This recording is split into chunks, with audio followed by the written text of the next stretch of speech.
Shift करो ऊपर, ठीक है। इसी तरह की ब्लड ग्रुपिंग लेके ऊपर शिफ्ट ये रिसीव किया है हमने। तो इसको माइंड ब्लास्ट इंजरी है, इसकी राइट लोअर लिम्ब जो है वो क्रस्ट है, पूरी क्रशिंग हो गई है।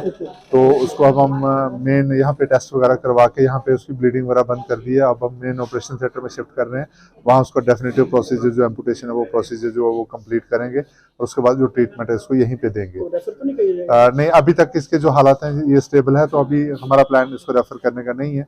इसका प्रोसीजर वगैरह सर्जरी की जो सारी फैसिलिटी है वो यहाँ से प्रोवाइड की जाएगी, सारी मेडिसिन वगैरह सारी अंदर से यहाँ से दी जाएगी इसको।